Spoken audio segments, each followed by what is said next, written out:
No, actually, I don't even think. No, he didn't warn me at all. He didn't tell me nothing. Let me get him. Yes. Perfect. Exactly. I have no idea what I signed up for. It's just a living room. We'll chat with you and then break out. And then break into it. Yeah. I figured as much. I did a little research. I listened to something. But what I should have done was listen to Aaron's episode. That's what I should have done. Yeah, we talked about Albany. Oh, where's he from? He's from Mass. Yeah, Massachusetts. From Massachusetts. Or from Mass. Okay, so you guys should hear the show that's going on now. It's loud today. Is it loud in you guys' headphones? Now it's kind of loud. Okay, sorry. Mine is loud. It's kind of loud. About that. You can also control your personal headphone here. Oh, so you nice. try number one. So I can go like this. I can lower it. Is that lowering it? Is that lowering it for you? I don't think it's lowering it. So I don't know. Which one? Oh, I'm number 2. Actually, yeah, you're probably number 2. Yeah, I am number 2. Okay. Nice. Okay, we're about to go. All right.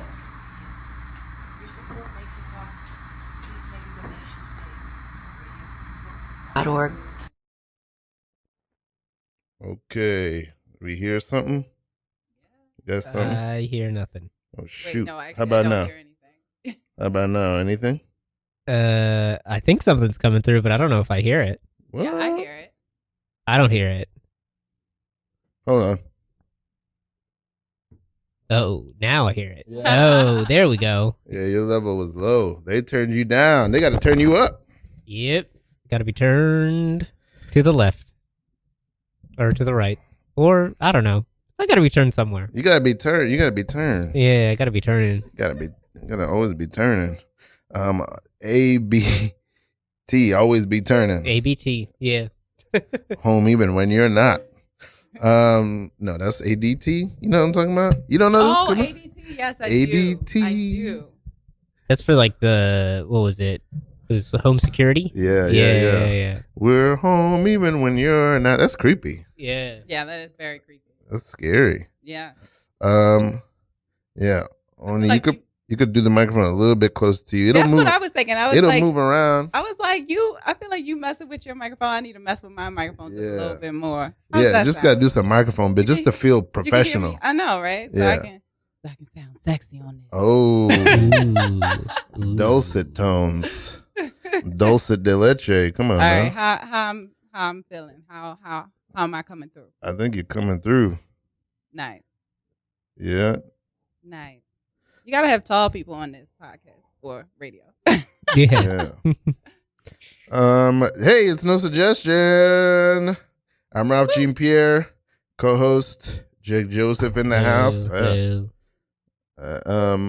Okay, and I don't think I can do your last name, so you're gonna have to help me. Okay, so I'll it's help you. Oni, Yes. and then your last name is Okoli. Oni Okoli. Onyi, actually. Onyi Okoli. Mm-hmm. All right, that's beautiful. Thank you. Onyi Okoli. The first thing that's coming to mind is about Cooley High Harmony. Wait, what is that? I have no idea, but I remember Cooley High. Cooley High was a movie. Yeah. Cooley High Harmony, I think, is the first Boys to Men album. Oh, really? Motown Philly back again. Man, ooh, Boys to Men. I love me some Boys to Men. Where are they from? They're not from They're from Philadelphia. I don't know. I think so. I don't know where they're from. But I think it's Philly. Yeah, I think it's Philly. Boys to Men, ADT, home even when you're not. That was the Boys to Men song. Yeah, that's it.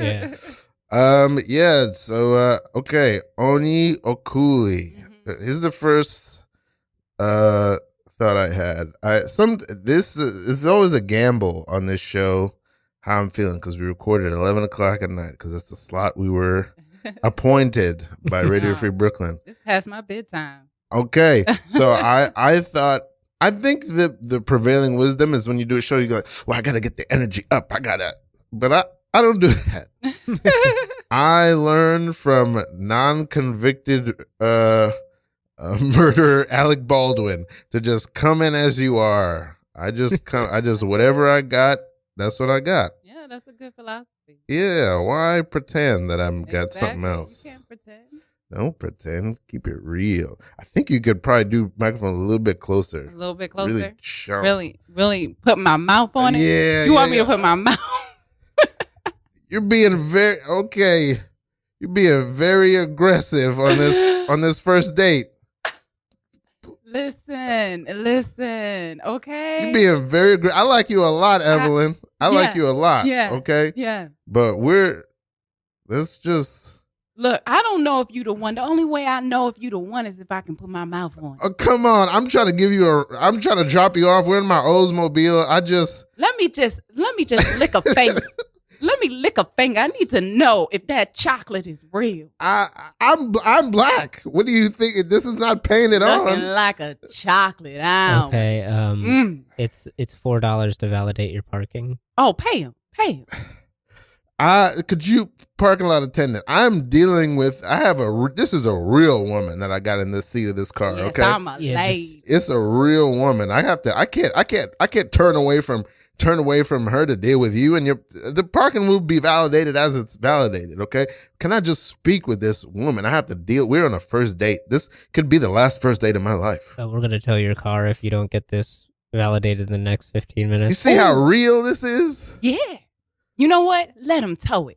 Let him tow it while we in it. Let him tow the Evelyn, car while we in it, baby. You got too much fire in you, and I don't know if I'm scared of it or if I need it, if I'm attracted. I don't know. Come to the doctor. Okay, what? Well, I feel like I'm being drawn in like a tractor beam. Jebediah, come get the tow truck. It's happening again. Listen, Evelyn, this is passion. I feel like this is the craziest first date of my life. and it's going to be the last. Is it? Oh my word! Maybe things are moving too fast. Maybe we could just slow down. Let me just validate this parking. All right. We could just do what we planned, which is take a walk and get 2 glizzies from the hot dog stand. From the hot dogs. I feel like it's a bad idea because of how this started. I mean, it started spicy and now it's just melting away. Damn. All right. I gotta pick the spice back up because I'm regretting it. You gotta do something. You're a woman who needs some Yes! Yes! I'm Hit him sorry. again, baby. Hit him I'm again. sorry, sir. Hit him again, baby. Hit him. Ooh. My parking is always valid. Scene. Wow. That's how we started. That's how we started. This is not PG-13, everyone. This is after 11 o'clock. Yep. Improv after dark. Improv after dark, baby. Broadcast straight to the internet. Wow. Yeah, wonderful. All right. Okay, we got first scene in. Hopefully, okay, I always like to say, we'll talk about whatever we want to talk about. We talk about whatever we want to talk about. Hopefully then we'll jump into improv scenes. Anybody can start a scene. Okay. Anybody can end a scene. Just call scene and end it. Hopefully we'll get 3 more scenes like that in this next hour. Ooh. If we get more than 3 scenes in, woo! Would I get a cookie? Oh yeah, I mean, we don't have one, but we don't have any. You could give yourself a cookie. You could buy yourself a cookie guilt free. Yeah. But if we do less than 3 scenes, I'm a raw vegan, so I don't eat any of that. Ooh, raw vegan. Talk about that. Well, how long have you been a vegan? Oh my gosh, for almost a year. Oh, okay. So does that mean you don't like cook food? You eat it all raw? Food. I eat fruits and fresh vegetables. Wow. Whole Foods, no meat. Okay, so let me ask you: was that for you a sacrifice, or when you started that, were you like, "This is the way I've always wanted to eat anyway"? You know what? I think my body was like, "This is the way I've always wanted to eat." I think because the reason why I started was I just got super tired after I ate meals, and I was already a relatively healthy eater. Like I was a pescatarian, and I did not do dairy products, but I would like splurge on Trader Joe's truffle chips. Like that was my thing. Mhm. So Do you still eat them or no? no, I do not. I wow. do not because it's cooked. But I would just fall asleep and I would have intense brain fog after I eat anything. Damn. And so I was like, it has to be a better way. And I watched a documentary that was like, well, if you're tired, why are you eating dead food? You should be eating food that is alive. And I was like, that makes sense to me. And so then I switched. Damn, you had that intense itis. I did. Yeah. It was bad. I had brain fog. Like I would be at work getting stuff done and then I would eat lunch. And then afterwards I'm like, I gotta go home. I can't. What is this? Somebody fell down the stairs. I can't. Gotta go. Wow. What do you do? What do you do? I know. Is that something you do for work? Is pick people up from the? What is it that you're eating that causes somebody to fall down the stairs immediately after you've eaten? Oh my gosh. Oh my word. Besides comedy, Yeah. I am a property manager. So Gotcha. Okay. Wow. I deal with a lot of residents. Oh. Is this just a job you're hired for? Is this like a family business? No, it's a job that I'm hired for, which I appreciate. I mean, it's luxury housing and, they pay my bills. So thank you. Mm-hmm. What's your favorite story about a tenant? Oh, I can't tell. I cannot. Actually, I'm just going to ask you to bring the mic a little bit close while you tell the story. bring the mic close. Yeah, that's perfect. What's your favorite Bring story the that you mic can closer. tell? Oh, can I tell? Let me think. Ooh, I'm ready to hear this. Well, no one knows where I work at. So, actually, no. Keep it quiet, y'all. Yep. Please do not Google me. Please do not I like how I research me looked over at here so any there's a time. camera. Well, you know what? This is what I'm going to say. I'm going to say that I've worked at a lot of other, I've worked at many property management companies. So the story that I'm going to tell you may not necessarily be where I'm working at now, but it is, and it may not have happened to me. Okay. Yeah. But it's stuff that I have heard through the grapevine.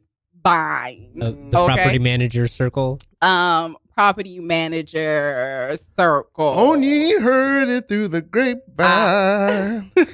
That's how we start this segment. Okay, tell it. I gotta think of something because I don't know. I feel kind of bad if I were to say it. So it didn't happen to you, and It it's didn't happen not to me. currly the building that you're It's in. not. So I think we've obscured everything that we can to me in the obscure. building that I'm in. And I've worked at several other places, and it didn't happen with any of those companies. Okay. Ow, my stomach. Okay, so what I had heard through the grapevine at a particular building that at a supposed to be secured building, luxury property with, concierge, 24-hour concierge, etc. Well, someone off the street, an ex, like someone that is about to get convicted or had a court case coming, just strolled in and started living in a vacant apartment for several days. Wow. Oh. Wow. Okay. And that's it. That's the whole. And let's say that someone, let's say that a leasing agent was going to show this vacant apartment. Wow. And when they opened the door, this convict ran across the door, ran across into the closet to try to hide. Messed up the whole leasing. Messed up the whole prospects experience. I don't know what you're talking about. There's nobody in here. There's nobody. No one's in here. Sir, I just saw you. I saw you run across the door, sir. You ran. I opened the door and you ran into the closet. And you talking to me right now. You talking to me? Yeah, I'm talking to you. It's impossible. I'm not in here. Get about the closet, sir. I have a right to remain in the closet. Okay, my sexual orientation is my business, and plus I'm not here. This has nothing to do with your sexual orientation. You don't tell me what has to do or what doesn't have to do with my sexual orientation because I'm not even in this closet. Sir, Yes. I am the art gallery owner. I have artists that is about to come in, and I need to open up every space and venue, and you need to get out of that closet because these guests need to put their coats in this closet. Well, I'm going to inform you that a couple of these coats won't be returnable or usable because I'm now using them as clothing. Sir, do you want me to call the cops? If you call the cops when they get here, I'm going to be naked as the day I was born. You know? Renegade. I'm not in here. You know what? I hate to do it. What kind of art do you deal in here? What kind of art? I'm a connoisseur. You're not a connoisseur. I'm a connoisseur. Sir, your breath smells like alcohol. Okay? That is how you enjoy. Your clothes is tattered. Like you just been in an accident. These are not my coats. These are other people's coats that I'm borrowing.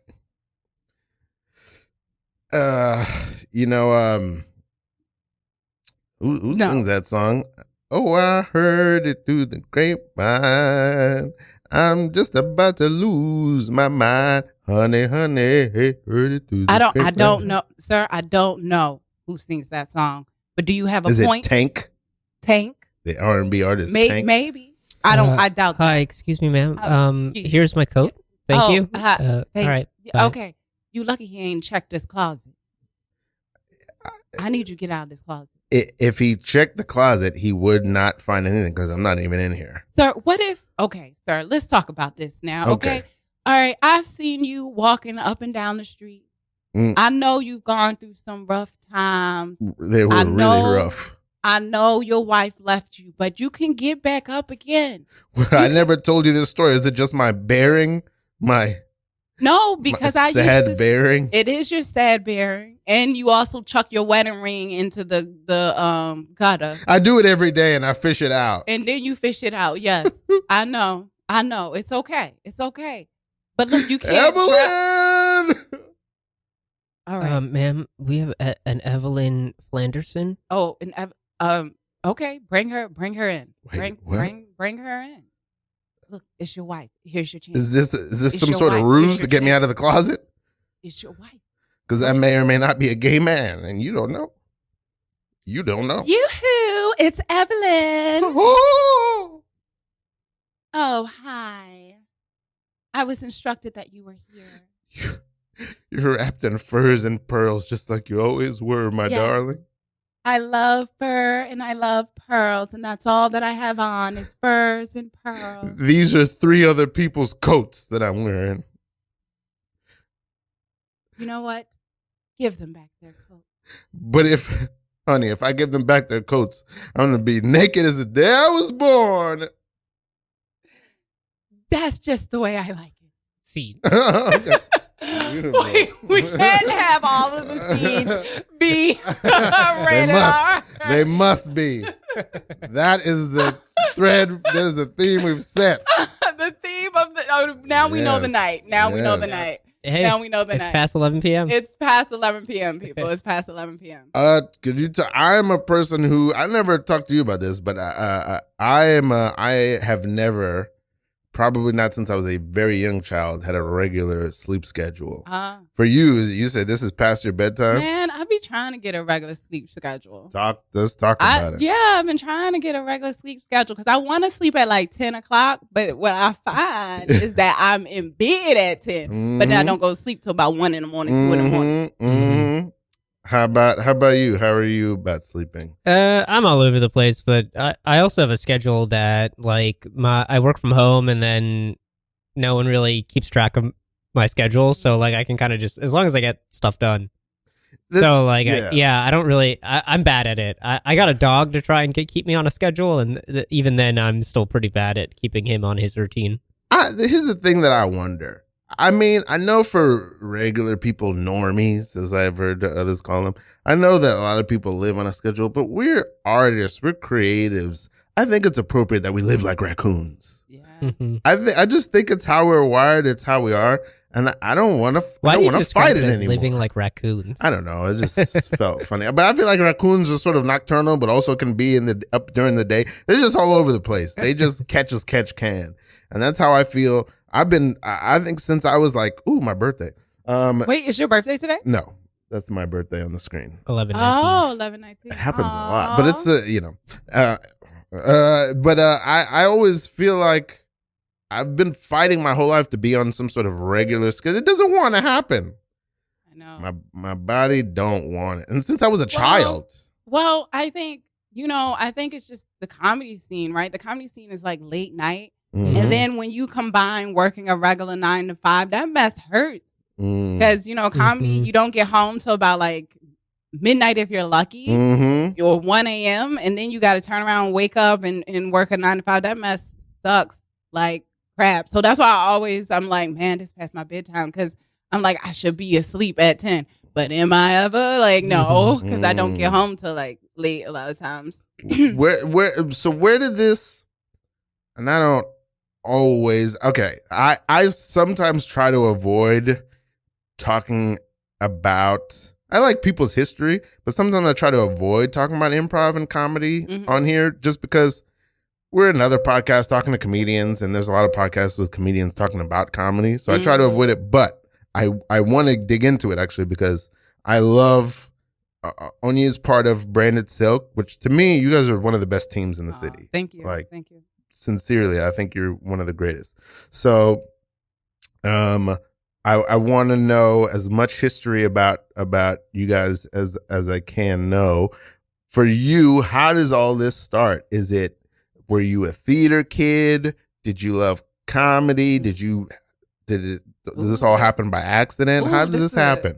That's a great question. Well, my gosh. So because you said you started in 2013 studying improv. Improv, yeah. What is before that? Before that, that is a great question. But before I get into it, let me shout out Brandon Silk. Shout out Aaron and Jeff. What up? What it do? Jeff is the last one. I'm gonna get you. Yeah, Jeff got to come through. And then also shameless plug. Brandon Silk got a show February the second Saturday at 7 p.m. in February. Second Saturday. What is that? Like February 10th, I think. February 10th at 7 p.m. at the Brooklyn Comedy Collective. So come through and see the magic that Ralph is talking about. All right, we will bless you and you will be changed. Amen. Now let me get back to the question. Yeah. All right, so where did it start? So I think, at a young age, I really wanted to be in entertainment. And when I was in college, I kind of fell into, it started, honestly, you really want to go back to it. Let's go back. Let's go all the way back. I started singing first. And when that didn't pan out, I got into modeling, right? And so I was doing modeling stuff. And then when that didn't come as quick as I like in college, I fell into acting. And I was like, you know what? I'm going to just do my own thing. And I took an improv class in college, and my teacher was like, yo, you got something, you should pursue it. And I was like, oh yeah, I'm a theater major, that's what I'm doing. But I ain't no long form improv. I was just like, oh, it's just improv. So you went to school for theater? I went to school for theater, okay. Yeah. And my improv teacher was like, oh, I should, have something here, I should pursue it. And I was just like, oh yeah, I got you. Now looking back on it, I think she was like, do improv, right? Yeah. So I didn't actually study improv until, like I said, in 2013. And the way I got into it was I actually met Keisha from Astronomy Club. I was taking a on-camera commercial class. And half of the people, yeah, I love Keisha. Exactly. She taught a sketch class that I took, and she's awesome. I also worked with her in Baltimore, and she was great. For real? Yeah, that's what's up. I didn't know she was in Baltimore. Well, she came. I was part of the Baltimore improv group, and she was working with us to do like as a consultant as we were doing like an anti-racist revamp of our curriculum and stuff like that. So I got to work with her that way. Yeah, that's what's up. She's one of my favorite people. Nice. Yeah, I was about to say somebody's brought her up on this podcast before. I think it was you. Yeah, definitely one of my favorite improv teachers or comedy teachers I've had. Yeah, love it. So we took a class together, and the on-camera class teacher was like, oh, you should study improv at UCB. And I was like, all right, I'll take a class, put it on my resume, make it look good. And so I took a class at UCB, and then one of the assignments was to go see a show. So I went to see a show, and ever since then I was hooked. I saw the show and was like, oh, this is long form improv. I was like, so this is improv. I was like, that's it. That's it. Game on. And so since then I've been doing improv. I fell in love with it. I caught the bug. Wow. And I know how that feels. As a matter of fact, I mean, I was an improv life, maybe not a lifer, but I was heavily into improv by the time I showed up. But a friend told me about the Pit, because I was all about UCB. I came to New York. I'm from here, but I went to college. I went to high school elsewhere. I went to college elsewhere. So I came back to New York, and I'd already been doing a lot of short form improv. And my friend was doing classes at the Pit, because I was like, oh, I'll do the UCB at some point. I took classes at the Pit. And he's like, come see shows. And I think he took me to a show. I think one of the first or second shows he took me to was a Centralia show. And that's when I was like, oh. You saw them. Yeah. Oh, my gosh. And so, like, this show. Burn Manhattan. Oh, yeah. Love them. You're talking about the OG status. The OGs. They're the greatest improv team in the world. And then I saw Burn Manhattan. I was like, next level. Wow. Next level. I was like, and to be honest, like that show, when I saw them, I was like, I gotta get that good. Yes, I gotta get that good. They're this. I mean, this show, No Suggestion, is named for them because they don't take a suggestion. Yeah. So I know what you mean about like when you see a show and you're like, whoa, yeah. Wow. But the show that you were seeing. So I just saw a standard like Harold, and I never seen long form improv before. So when I saw it, I was like, yo, this is magical. This is what's up. And so that's when I just started. I just fell into the improv trap and like just went hard in the paint, like hard.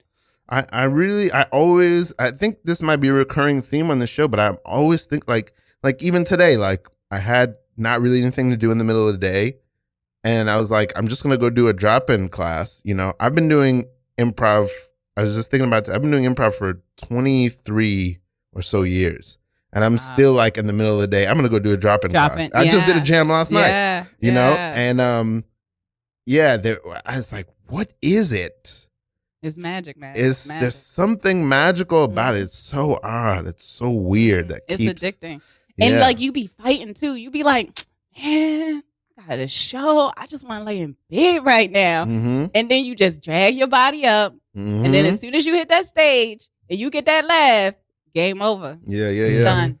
It's a done deal. Yep. Like even like today, this night I was like, I really want to sleep. If I got a show, then I got to do this radio thing. Man. I dragged my butt. I did the show and I was like, all right. Yeah. I can keep doing this. I can keep going. I ain't going nowhere. Wow. Did I say I was leaving? I'm just joking. Good? Don't die. Yep. Don't die on me. And he was so good at it too, because he was like, "Oh, I'm coughing. Let me back away from the back away from the microphone." technique. Like that's me. I would have coughed all in the microphone. COVID. I would have coughed all up in that microphone. No, like, I prefer to die silently, to go out to pasture. You know, just slip out and never be seen again. What do you mean? What do you mean you prefer to die silently? Like we'll try to save you if you're really dying. No. We're doctors. We took an oath. We have to help you. No. Let me crawl. Simeon. What? We want to keep you alive. Okay. We're both doctors. Yes. We took the we Hippocratic took oath. The Hippocratic oath. You forgot the name of the oath? Yeah, I did. Okay. We forgot the name, but we didn't forget the oath. What is the oath? Tell it to me. It's the Hippocratic oath. Yeah, say it. Recite it to me. That Canada. Canada. It's because Canada is so benevolent. Yeah, exactly. Look, it's the Hippocratic oath. Look, just let me go into the retention pond behind the hospital and just crawl into the pipes, and just leave me there. This is this bleeding. We can stop it. Yeah, we can stop easily. it. You just broke your leg. That's all, and we can seal it together. Just, let me wait for the coldest part of the night, and then just shove me out the front door and bolt the door and never look back. You're a married man, a father of 4 children. Yes. You have a great career. This is just a broken leg. Yes. It'll be stronger after it heals. Yeah. Yeah, just put me on an ice floe and push it off, and let me fall down the East River and float down the East River. These are increasingly grim Increasingly grim. ways to die.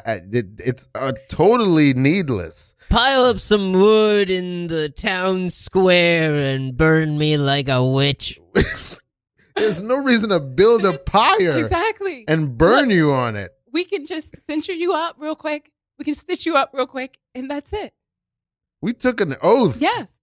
And this is one of the easiest. The easiest surgeries. Yeah. This is no. We're going to put a cast on, and you'll be good to go. You could just walk. I'm going to call 5 of my brothers, and you call 5 of your brothers, and then we'll battle it out into the death.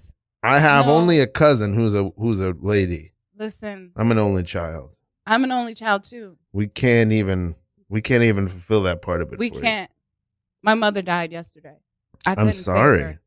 It's okay. She just slept and she just didn't wake up. Oh, she died in her sleep. You can't even know. I didn't know. That is you can't even know that it's happening. Mm-hmm. This we can see I can see the break in your leg. Exactly, and I can clean. Look, go to a carnival, win a goldfish in a bag, put me in that bag, and let me switch places with that goldfish.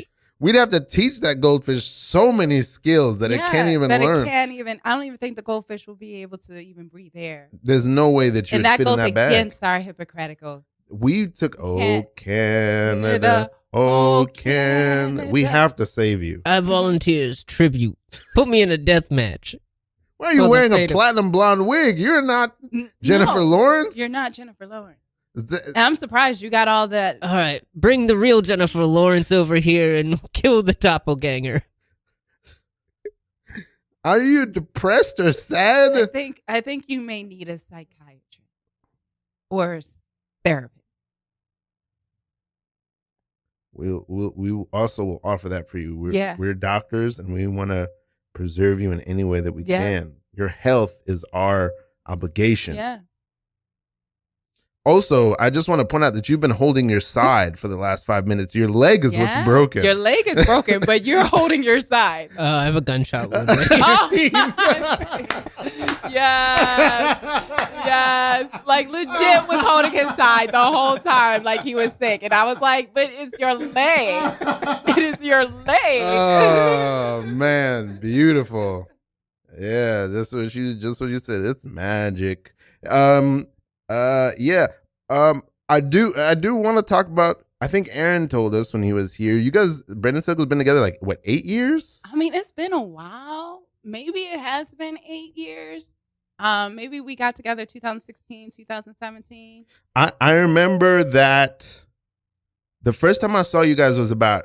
I feel like it's 7. I feel like he exaggerated a little bit. I think it was 2017. I don't know. When was the first time you saw us? I saw you guys on... I think 2 years ago, 3 years ago, I did Sydney Duncan's reparation show. Oh, was that the first time? Oh, okay, that's what's up. And I saw you guys play together, and I was like, wait, I don't know these folks. And it was astonishing because you guys are so great, and I was like, I've never seen you guys before. Wow. How is this possible?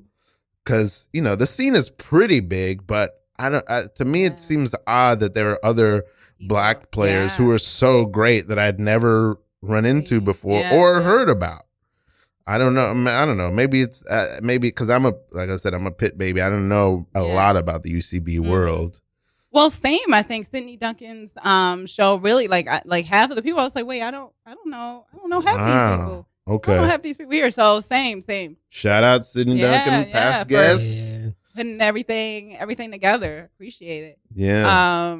Yeah, I mean, that was a great show. And you guys closed out the night, right? Yeah, I think so. That was good. Fire. Yeah, my old North Coast. That whole show was fire. Actually, it couldn't have been that long ago because Stephanie Ray, that was one of her first shows with North Coast. She hasn't been on North Coast that long. That was her first show. Yeah, that was her first show because she just came out. Like, ironically, okay, I said I didn't know half those people, but I did know half of them at least. Okay. But yeah, that Stephanie had just came out. Like, I met more people during the pandemic, and then Sydney Duncan was one of the shows that it was like, oh, I get to see these people in person. Okay. So you've been in New York since when? Since 2016. I mean 2013. 13. Okay, so right when you got here is when you started. And you started. And so improv. that's why I feel like, because it's 2024 now, I feel like Brandon Silk, we've been around for like 6 or 7. Okay. Because I started the improv scene in 2013. And then it took about 3 or 4 years. So I think I want to say it was 2017, 2017 has to be the earliest. So, and Brandon Silk, has it always just been the 3 of you? Always been the 3 of us. The way that it happened was we all took a class. We took this advanced level class at an ASP class at UCB. What's the ASP? Advanced ADT? Student. We're home even Yes, when ADT, you're not? exactly. Uh-huh. That one. Yeah. When you're not here, UCB is watching. That's true. And like we were all in class together. And me and Aaron was on a different team, and Jeff was on another team.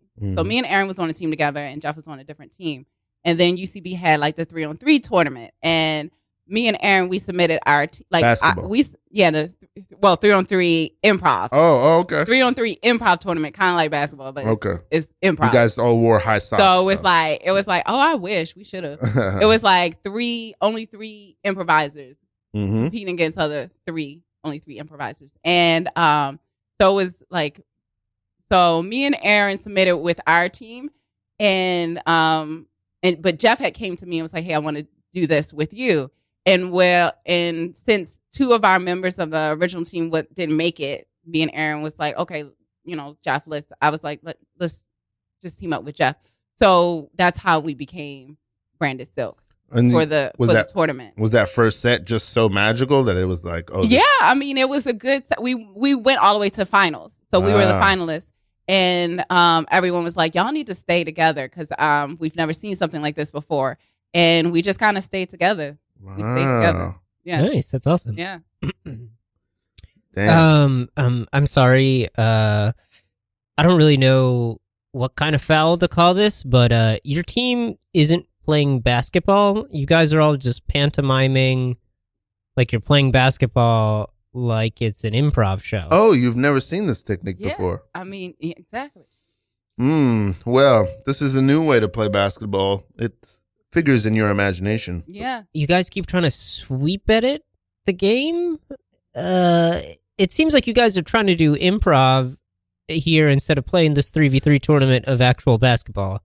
My colleague Quintana and I, we just have our own technique and our own aims. Everyone else is aiming to put the ball into the hoop, but we have a more high and metaphysical aim. Yeah, they just scored. They just scored 2 points on you guys. But have they? The score is 74 to 0. Have they scored? Have they scored it all? Wait until we transcend to the different plane.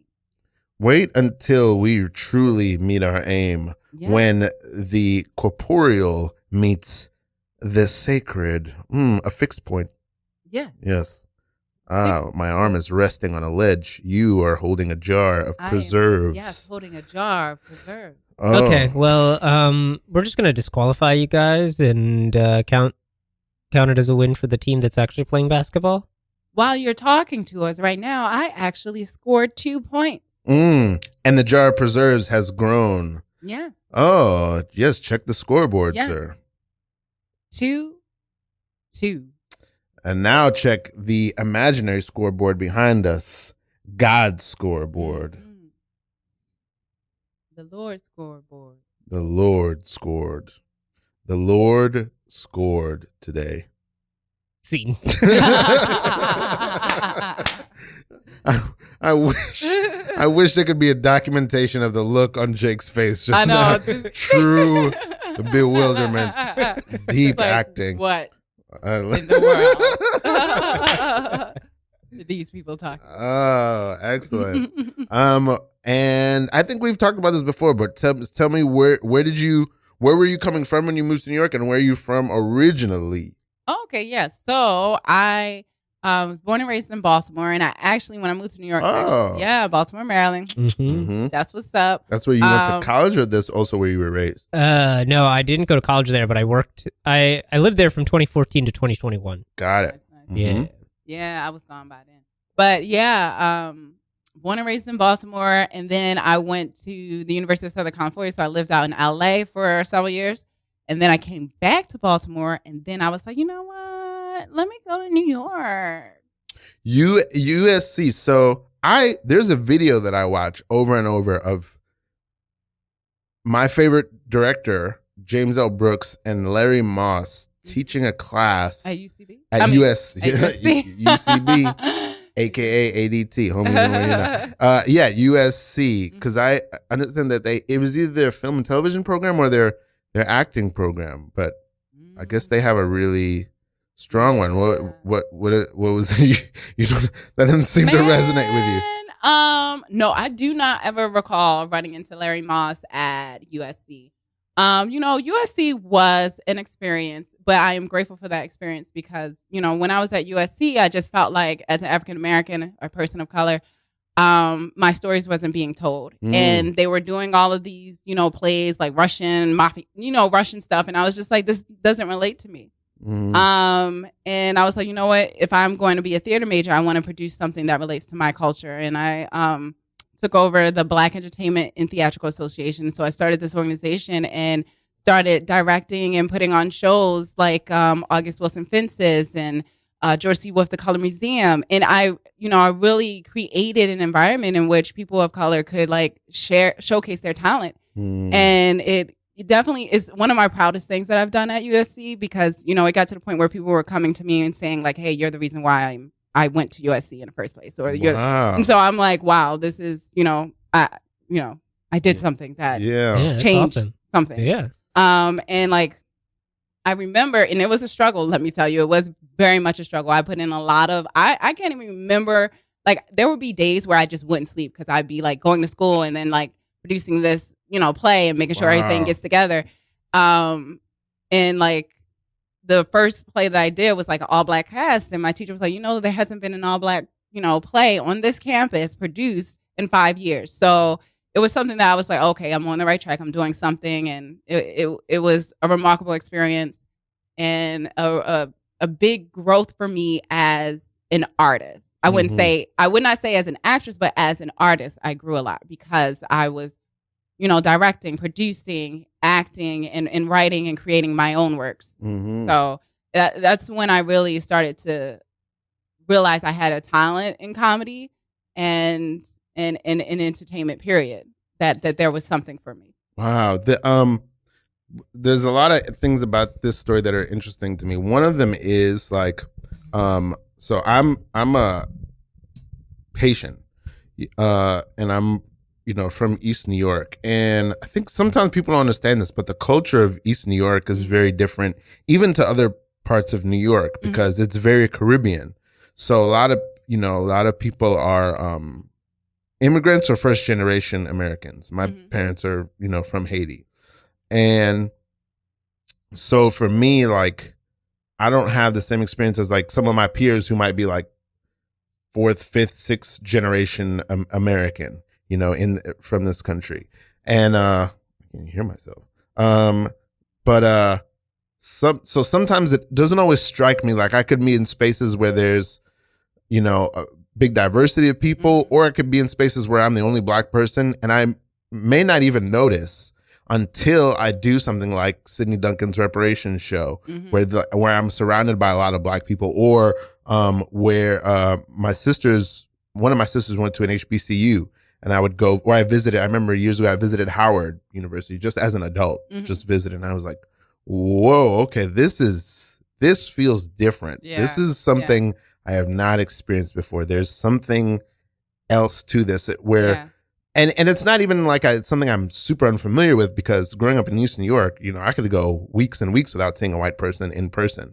But there is something interesting and different about when people of color are intentionally in one space to pursue one thing. I just want, if you have 100%, 100%. And I think because I was born and raised in Baltimore, it was I feel like Baltimore is 99% black.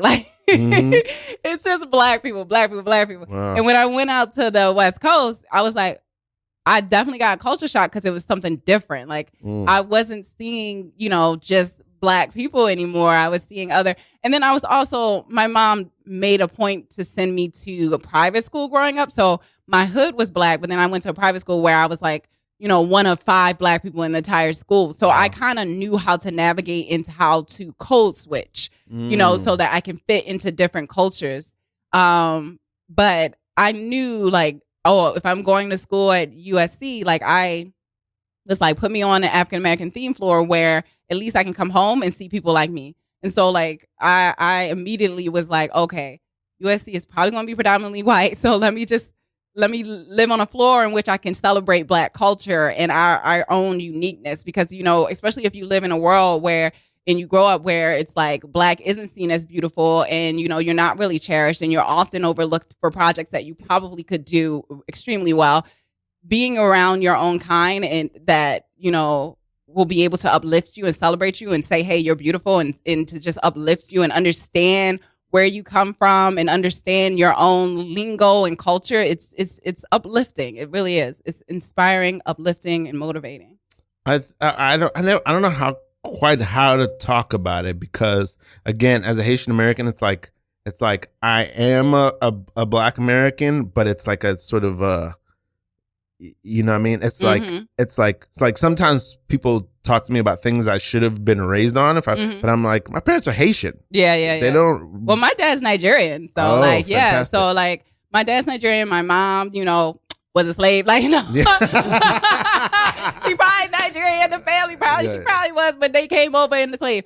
But anyway, so like but I was born and raised in America, so I have my Nigerian culture and my Nigerian heritage, which Jeff always tried to claim. I'm like, Jeff always is like, only you not Nigerian. I'm like, Jeff, how you going to tell me like I'm Nigerian? Whatever. Anyway, my Baltimore accent is coming out. Sorry for those that don't understand the lingo. Going down the ocean. Yeah. Just out of Baltimore. Oh wow. Yeah, that's interesting. Do you notice that your parents have similar perspectives about being Black in America, or do they have distinct differences? Because I tend to notice that. Like, I mean, I guess they have similar. Well, see, my parents separated when I was young.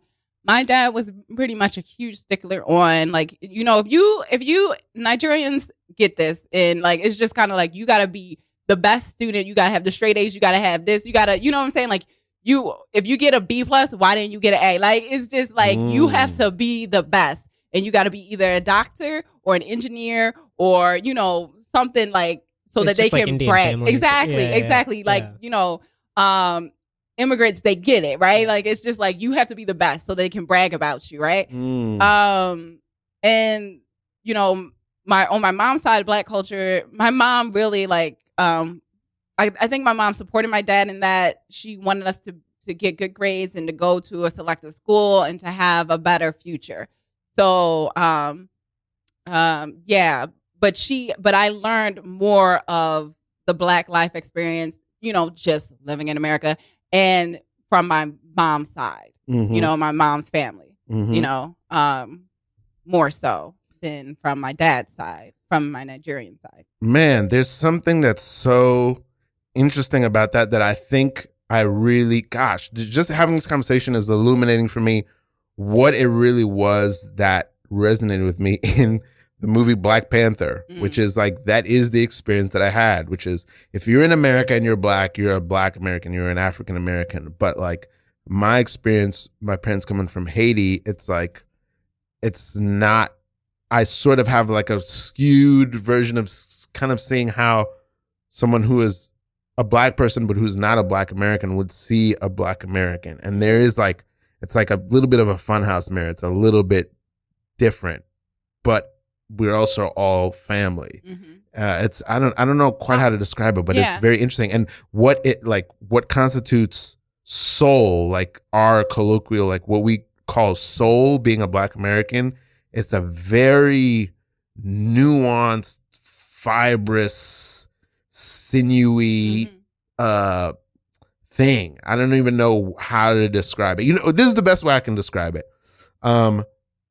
You know how sometimes you'll watch Richard Pryor and he says something and you don't know you don't know if he's joking or not, and you don't know if he knows if he's joking or not. Like, that's what it feels like. Or the same way with, like, sometimes I listen to Ghostface and I'm like, does he know that he's funny? You know what I mean? Yeah. Like, that is what it feels like to me. I don't know if that makes sense. Yeah. You know? I did not get any of that. Okay. I don't know. There's just something about it that is so. I don't even know how to put it. It's very. There's a matrix to it. Yeah. We in the matrix, bro. We in the matrix. You don't understand. We in the matrix. Hey, look, you just keep plugging wires into your hoodie and saying we're in the matrix, man. Nah, because I'm gonna circuitry my way out of this. There's different circuitry going on. So when you stuck in the matrix, I'm gonna zap myself and hop out, and I'm gonna be next to Trinity. I'm like, get off me, white woman. You know what I'm saying? Because I'm in the matrix. Hey, Jeff, we're really happy to have you as part of the AV club. But, yeah. Hold on, give me them wires. I need these wires too. Yeah. Yeah. Alvin, you a good you a good dude. Thank you. You stuck in the matrix though. Yeah. We mostly just like to come together and we play with computers and sometimes watch movies together. I don't know what you. Yeah, you you're think like giving a whole sermon conspiracy theory thing, and we just want to have fun and play games. Hey, it's cool. It's cool to hang out with your friends and play games, but I ain't playing. Because y'all don't see this. Look at all this circuitry. Jeff, we're in classes with you. You don't act like this in class. What is this?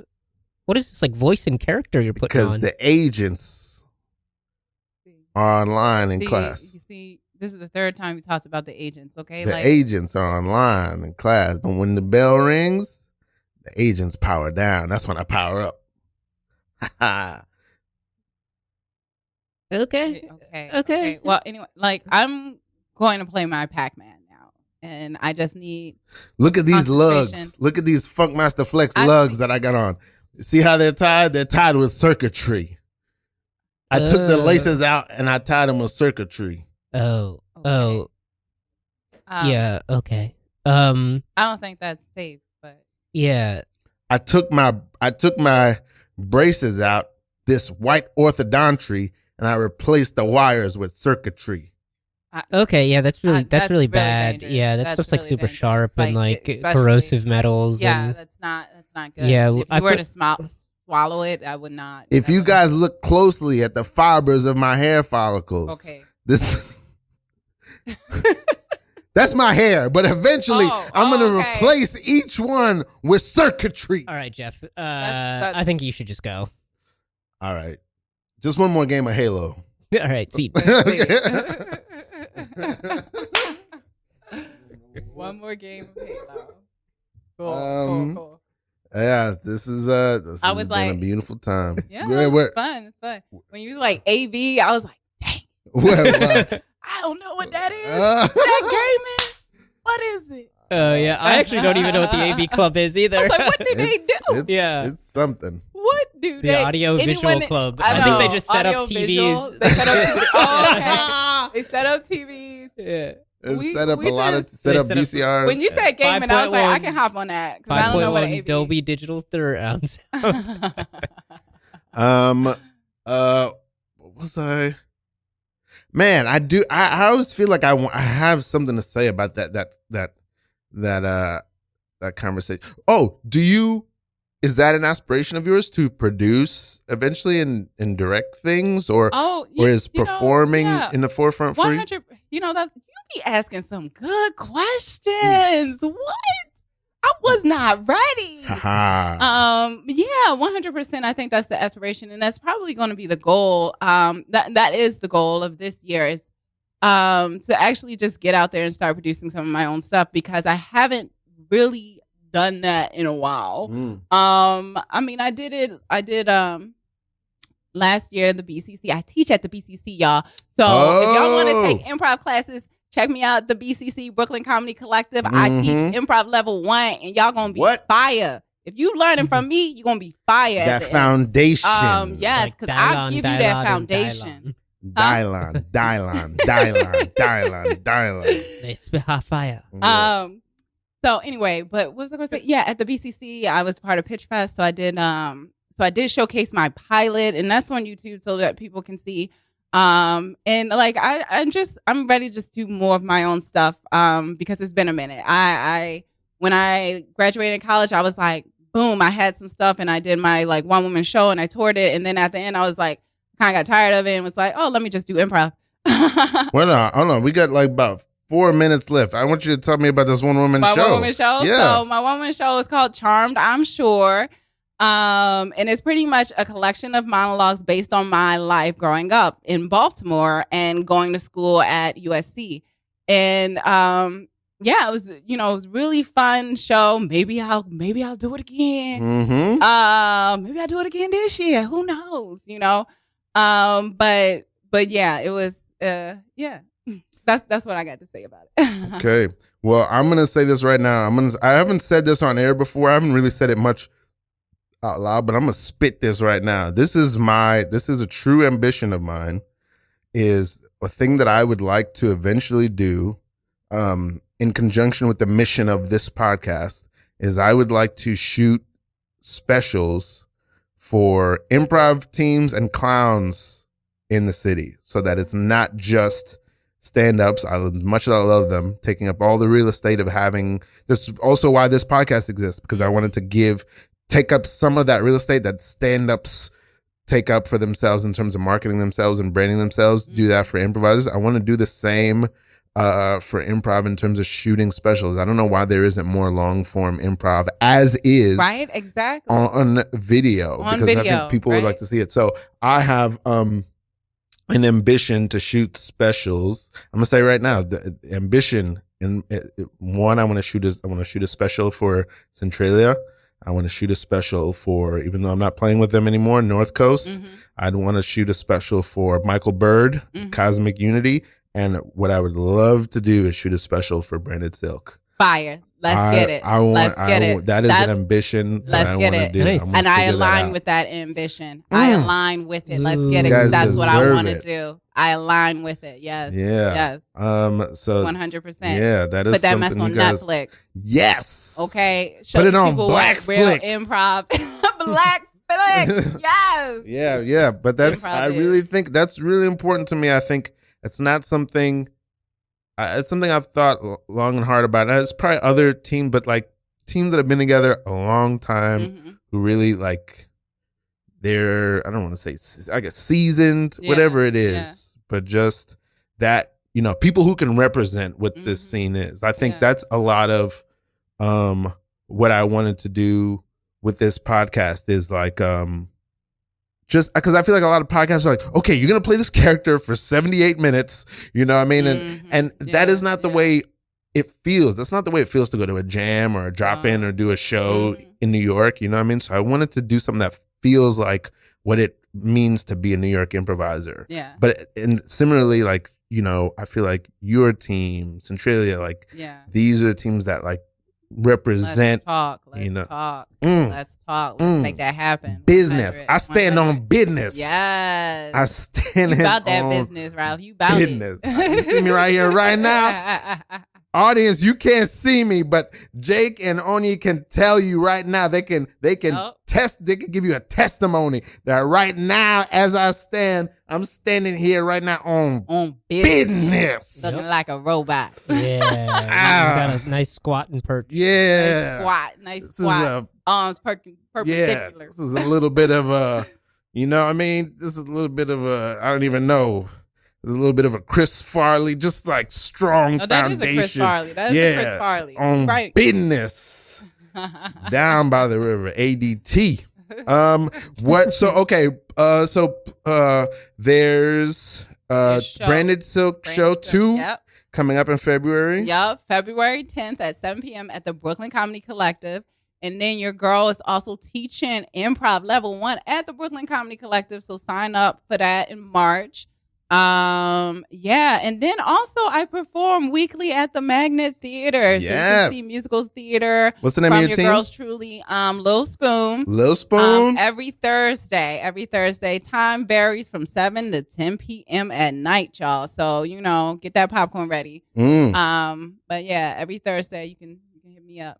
I'm always doing improv, so check me out. Fantastic. And just go to www.onyiokoli.com. You want to spell it out? Spell it out for the people. Okay, www.onyiokoli.com. Yeah, and Nice. Can people find you that same way on Instagram? On Instagram, you can find me at Onyi Okoli. So, yep. Nice. Instagram, Facebook at Onyi Okoli. Tell people how to find you, Jake. I am Foolish Boy on Instagram. Yes. Yeah. Jake does a jam every Wednesday Yep, night. you can come to the Pits Wednesday night scene jam. I'm one of the 4 hosts. Yeah, if you are interested in improv, come down and play. I think it's like $5. Yep. And I'm Ralph Jean Pierre. You can find this podcast. You can find my music. You can find all that at preciousgorgeous.com. This has been No Suggestion. We love y'all. Good night. Bye.